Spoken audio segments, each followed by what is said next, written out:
నమస్తే మంది రామారావు గారు, welcome to icon politics. Sir, ఇప్పుడు పాస్టర్ ప్రవీణ్ గారు చనిపోయారా లేకపోతే హత్య చేయబడ్డారా సార్?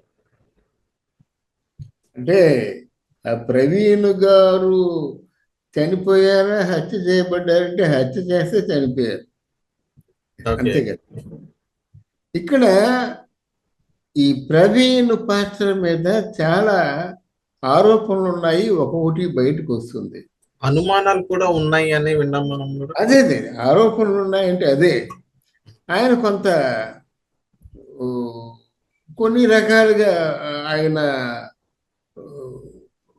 పెద్ద ఇళ్లలో ఉన్న వాళ్ళకి కానీ, సంపన్నులకి కానీ, లేకపోతే కొన్ని లావాదేవీల విషయంలో మధ్యవర్తిగా ఉండడం కానీ, తర్వాత ముఖ్యంగా కొంచెం అందగాడు గనక చాలామంది సహచర్యం ఉందని, ఇట్లాంటివన్నీ మనకి వినిపిస్తున్నాయి.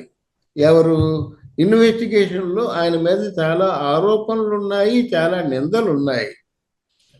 ఇంకొక వర్గం బడా బడా జర్నలిస్టులు చూసినట్టు చెబుతున్నారు. ఏం చెప్తున్నారు? ఇది పరమతస్థుల్ని చంపవలసిన అవసరం ఎందుకు వస్తుంది, ఎవరికి వస్తుంది? పరమతస్థులు ఎవరు? ఇతర మతస్థులు ఎవరు? ఇతర మతస్థులే ఈ పరమతస్థుడైనటువంటి ప్రవీణ్ని చంపారు అని ఇది రాజముద్ర వేస్తున్నారు. ఇది చాలా అన్యాయం. వాళ్ళకి చంపవలసిన అవసరం ఎందుకు ఉంటుంది? ఒకవేళ చంపారనుకోండి, వాళ్ళకు పోయి వాళ్ళే చంపుకున్నట్టు అవుతుంది. ఇట్లాంటి సాక్ష్యాధారాలతో నిరూపణ అయినట్టయితే వాళ్ళు బయట పడలేరు. ఏదో ఇక్కడ జగన్మోహన్ రెడ్డి గారి ప్రభుత్వానికే అన్యాయం జరిగింది అనుకోవడం చాలా పొరపాటు. ప్రజల్లో ఉన్నటువంటి నిజానిజాలు, ఉండవలసినటువంటి నిర్ణయాలు వాళ్ళకు ఉంటాయి. మనం పేపర్లో చెప్పినంత మాత్రంలోను, వీడియోల్లో చెప్పినంత మాత్రంలోను, వీడియోల్లో దబాయించినంత మాత్రంలో వాళ్ళు ఆ నిర్ణయాలు మార్చుకోరు. నిర్ణయాలు మార్చుకుంటే ఆ రోజు ఫలితాల రోజునేమో సజ్జల రామకృష్ణారెడ్డి హోటల్ నిండిపోయి, ఫ్లైట్లు నిండిపోయి, సంబరాలకు ఏర్పాటు చేసుకుంటే ఆయన చెప్పడు. అలా కేఎస్ ప్రసాద్ 11వ రోజున మా ఇంటికి రండి, భోజనం చేసి వెళ్ళిపోతురు కానీ అని చెప్పాడు. ఆయన పెద్ద అనలిస్టు, పెద్ద జర్నలిస్టు, తప్పులేదు. ఎంత నమ్మకంలో తల చెప్తాడు. నేను బతికి ఉండండి, నేను 11వ రోజు దశరథ గారికి మీరు వచ్చి భోజనం చేసి వెళ్ళండి అని చెప్పాడు. కనుక వీళ్ళ నమ్మకాలు వీళ్ళకుంటాయి, వాళ్ళ నమ్మకాలు వాళ్ళకుంటాయి. ఇద్దరు నమ్మకాలు తప్పు అని మనం చెప్పకూడదు. ఆ నమ్మకంతోనే చివరి క్షణం వరకు బతుకుతారు. అది ఇక్కడ పాస్టర్లు మాత్రం ఆ సీసీ కెమెరాలో మీరు గమనించినట్టయితే ఒక బ్రిడ్జి ఒడిన, రైలింగ్ ఒడిన వస్తున్నప్పుడు is honourable to drive the vehicle. Vehicle drive చేయటం లేదు, కాళ్ళతో నడిపించుకుంటూ వెళ్తాను చూసారా, ఆ కాళ్ళకు కూడా శక్తి లేదు. అంటే నెమ్మదిగా అడుగు వేసుకొని ముందుకు తోసుకుంటూ పోతున్నాడు. అంటే నడిపించే శక్తి లేదు. అంటే బైక్ దిగిపోయి నడిపించే శక్తి లేదు. ఒకవేళ బైక్ దిగినట్టయితే నడిచే శక్తి లేదు. ఇట్లాంటి అవస్థ పడుతూ వెళ్తున్నటువంటి ప్రవీణ్ని ఎవరు చంపారు అన్నది గుసగుసలైతే వినిపిస్తున్నాయి, కానీ ఈ చంపేది ఎవరో కాదు, వాళ్ళే చంపుతారు. వాళ్ళ మధ్య ఉన్నటువంటి గొడవలు కొన్ని ఉన్నాయి. ఈ గొడవలు ఎలా వస్తాయి? డబ్బు దగ్గరే వస్తాయి. Women and wealth. ఓ 10 ఎకరాలు ఉందనుకోండి, 10 ఎకరాలు ఆయన ఒక్కడే స్వాధీనం చేసుకుంటే ఆయనతో ఉన్న షేర్లు ఉందామనుకున్నోడికి 5 ఎకరాలు రాకపోతే వాళ్ళు చాలు వాడిని దౌర్జన్యంగా వాడిని లేకుండా చేయడానికి. ఇట్లాంటి అంటే అన్ఎక్స్పెక్టెడ్ ఇష్యూ వచ్చినప్పుడు డెఫినెట్గా మరి ప్రాపర్టీ విషయాల్లోనూ హత్యలు చాలా సునాయాసంగా జరుగుతుంటాయి అన్నమాట. దేన్నైనా క్షమిస్తారు, కానీ ఒక 50 కోట్ల రూపాయలు నష్టపోయారు అనుకోండి, వాళ్ళు ఎంతకైనా తెగిస్తారన్నమాట. మరి ఇవన్నీ జరగాలి కదా, నిర్ధారణ జరగాలి, ఇన్వెస్టిగేషన్ చేయాలి. అలాగే ఈ చంద్రబాబు నాయుడు కూడా, ఎందుకంటే ప్రభుత్వం మీద వచ్చేటువంటి నింద ఇది. ఈ ప్రభుత్వం ఆ మతస్థులంటే సహించదు గనక ఈ ప్రభుత్వమే చేయించిన హత్యని అప్పుడు బయటికి చెప్పేసుకుంటున్నారు. అంటే కే పాల్ గారు కూడా దీనిపైన స్పందించడం జరిగింది. ఫూల్ అండి, ఇడియట్ అండి, స్కౌండ్రల్ అండి, అనకూడదుగా అంత మహానుభావుడు అని నేనే చెప్తున్నాను. ఇప్పుడు ఒక స్టూపిడ్, ఓకే. మనకేమిటండి నాతో రండిరా మీ అప్పులు తీర్చేస్తానంటాడు. ఇది అప్పు తీరుస్తాడా? ఎన్ని హోటల్కి డబ్బులు ఎగ్గొట్టేశాడు. ఎంత ఫూల్ అంటే వాళ్ళ తమ్ముడిని చంపమని డబ్బులు ఇచ్చాయట, డబ్బులు ఒప్పుకున్నట్ట 35 lakhs తమ్ముడిని చంపిమని చెప్పేసి. వాడు 15 లక్షలు ఇచ్చాడు, మిగతా 20 లక్షలు ఇవ్వలేదు. వాడేమో మర్డర్ చేసినోడు, కిరాయి మర్డర్ చేసినోడు కేసు పెట్టాడు. కొంతకాలం ఈయన పిచ్చోళ్ళ నాటకం ఆడాడు, కోర్టుకి వెళ్ళారు. నువ్వు 15 లక్షలు ఇచ్చావట, మిగతా డబ్బులు ఇవ్వలేదు అంటే, నువ్వు 35 లక్షలు ఇస్తానని ఒప్పందం పడ్డావట, 15 లక్షలే ఇచ్చావట, మరి మిగతా 20 లక్షలు ఎప్పుడు ఇస్తావని అడిగినట్టయితే, నేను 15 లక్షలే ఇస్తానన్నాను, 35 లక్షలు ఇస్తానని చెప్పలేదు అని చెప్పినటువంటి మేధావి ఆయన. సజీవ సాక్ష్యం మాట. అయితే చంపమని 35 లక్షలు ఎక్కడ చెప్పాను, 15 అన్నా, 15 ఇచ్చేసానని చెప్పాడు మాట. మళ్ళీ పెట్టారు, ఆ గుంటూరులో ఎక్కడో మత్తి చెల్లించిందని సర్టిఫికేట్తో వచ్చాడు. అయిపోయింది, ఆయన వైభవం అయిపోయింది. 10 లక్షల మంది ఉపన్యాసం విన్నది కూడా పాలు ఉపన్యాసమే. ఈరోజు అనకూడదు కానీ టీ కూడా అప్పు ఇవ్వరు ఆయనకి.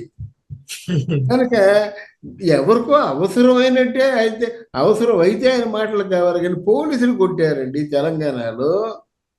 నిన్ను చూస్తాను, ఎవడు చూస్తాడు? అందరినీ రమ్మన్నాడు. ఇక్కడ కేసీఆర్ రమ్మన్నాడు, కేటీఆర్ రమ్మన్నాడు, పవన్ కళ్యాణ్ రమ్మన్నాడు, జగన్మోహన్ రెడ్డిని రమ్మన్నాడు. అందరినీ వచ్చి ప్రజాశాంతి పార్టీతో మీరు ఉండండి, మీకు 1000 కోట్లు ఇస్తానని చెప్పాడు. మరి ఇవన్నీ నిజమైతే ఇది కూడా నిజమే. అరే ఆయన నామినేషన్ ఫారం నింపడం ఆయన చేత కాలేదండి, అంత కన్ఫ్యూజన్ మాస్టర్. నరసాపురంలో భీమవరం అనుకుంటా, ఆ భీమవరంలో నామినేషన్ ఫారం నింపుతుండగా తప్పులు నింపేశాడు, అది డిస్క్వాలిఫై అయిపోయింది. మరి అట్లాంటి ఇవన్నీ మాటలు మనం ఎలాగా మనం పెట్టాము? కేఏ పాల్ అన్నారు అంటున్నారు, వాడు అన్నాడు అంటే దానికి క్రెడిబిలిటీ ఉండలేదు, అనలేదు అంటే కేఏ పాల్ మాట కోసం ఇప్పుడు ఎవరు ఆలోచించరు. కేఏ పాల్ నోవే ఆయనకి అసలు అయిపోయింది, ఉనికిని కోల్పోయాడు. ఇప్పుడు కొంతకాలం నిశ్శబ్దంగా ఉండి ప్రేయర్లు చేసుకుంటే కనీసం బ్రతుకు తెరువుకు లోటు ఉండదు. నేను చాలా నిర్మోహమాటంగా చెప్తాను. ఆ ప్రేయర్లు చేసుకుంటే ఇంకా బతికిన కొంతకాలమైనా. ఆయన కోడలు ఒకటి పక్కన ఉంటుంది కదా, ఆ కోడలు ఆదరణతో, ఆ కోడలు తాలూకు సేవలతో ఆయన ఈ జీవితాన్ని గడపగలడు. లేదంటే ఎవరొకరు కొట్టేస్తారు అంతే. అది కేఏ పాల్ మాటలు మనం వినకూడదండి. కేఏ పాల్ కొంతమంది ఉన్నారు జర్నలిస్టులు కూడాను, అది ఏమీ లేదు అసలు. ఈ వార్త బయటకు వచ్చిందంటే తెలుగుదేశం వాళ్ళు చంపేశారంతే, కూటమి ప్రభుత్వాలు చంపేశారు. కూటమి ప్రభుత్వాలు చంపేశారంటే కానీ కూటమి ప్రభుత్వంలో బీజేపీ కూడా ఉంది. బీజేపీ తలుచుకుంటే వీళ్ళు ఏమవుతారు? కించిత్ మాత్రం ఆలోచించొద్దండి. పెద్ద కొమ్ముటి జర్నలిస్టులు, మీసాలు మీరేసుకొని చెప్తున్న జర్నలిస్టులు, కూటమి అంటే బీజేపీ ఉంది కదా. అంటే మోదీ గారు దేనికోసం, ఏ స్వార్థం కోసం, ఏమి వెనకేసుకుందామని మనుషుల్ని హత్యలు చేయిస్తాడు? ఆ ప్రశ్న వస్తే వీళ్ళు ఏమవుతారు? అంటే కూటమిలో బీజేపీ పార్టీ కూడా ఉందనే విషయాన్ని మర్చిపోయి మాట్లాడే జర్నలిస్టులు వీళ్ళు. దీనికి ఎవరు క్షమించరు కూడాను. కేపాలే ఉందండి, కేపాలే రోజు మాట్లాడతాడు. ఆయన పొందిన అవమానాలకి ఎప్పుడో ఆయన ఇక్కడ ఈ పాస్టర్ చావు వెనుక చాలా మంది మత పెద్దలు కూడా వచ్చి బహిరంగంగా మాట్లాడడం జరుగుతుంది. సో ఇంత ఇదే జరిగింది కదా, సో మత విద్వేషాలు రేపకండి అని మాటలు కూడా కొంచెం మాట్లాడడం జరిగింది.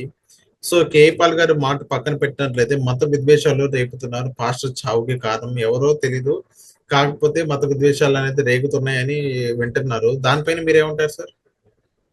అంటే ఇక్కడ మీరు ఈ రోజు వరకు జరిగిన పరిణామాన్నే మీరు చూస్తున్నారు. ఇవాళ నుంచి జరిగే పరిణామాలు చూడండి, ఎక్కడి నుంచి పుట్టుకొస్తాయి. అర్థమైందా?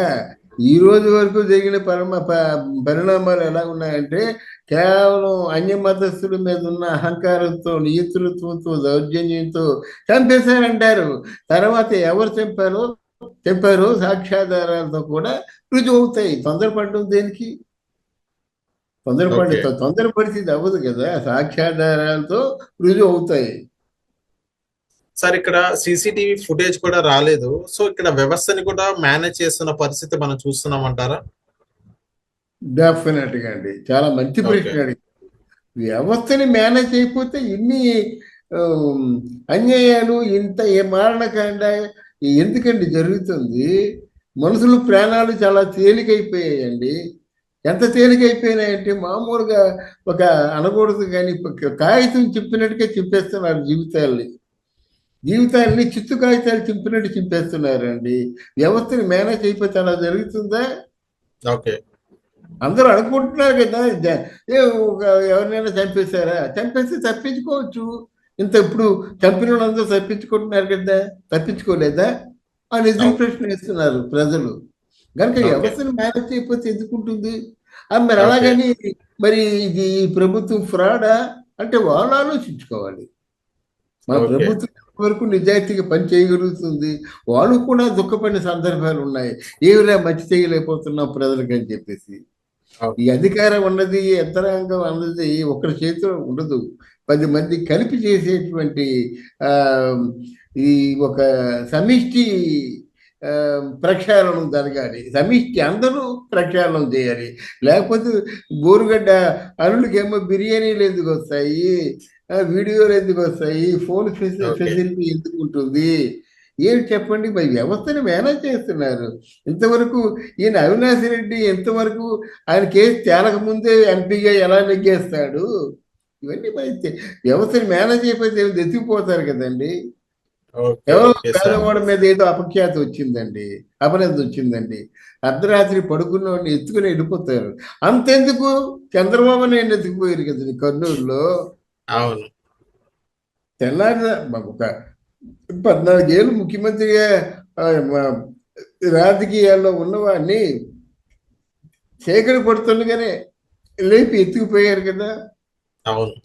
రాజ్యాంగం గురించి తెలుసు, రూల్స్ తెలుసు, అన్ని తెలిసినప్పుడు కూడా ఆయన ఎత్తుకుపోయారు కదా. కనుక మరి వ్యవస్థను మేనేజ్ చేయడమే కదా. అక్కడ అరెస్ట్ చేస్తున్నప్పుడు వాళ్ళు ఏమన్నారు, అరెస్ట్ అయితే చేసేస్తాం, దీనికి కారణాలు తర్వాత చెప్తా ఉన్నారు. ఈ న్యాయ వ్యవస్థలో ఇది ఎక్కడుందండి? మిమ్మల్ని అరెస్ట్ చేసేస్తా నేను, మీరు ఏ తప్పు చేశారో తర్వాత మీకు డాక్యుమెంటేషన్ ఇప్పుడు సమర్పిస్తాం. ఇలాంటివి మరి జరుగుతున్నాయి. మరి ఏ మహానుభావుడు వచ్చి దీన్ని ప్రక్షాళనం చేస్తాడో, ఎప్పుడు ప్రజలకు మినిమం న్యాయం జరుగుతుందో అన్నది మనం వేచి చూడడమే.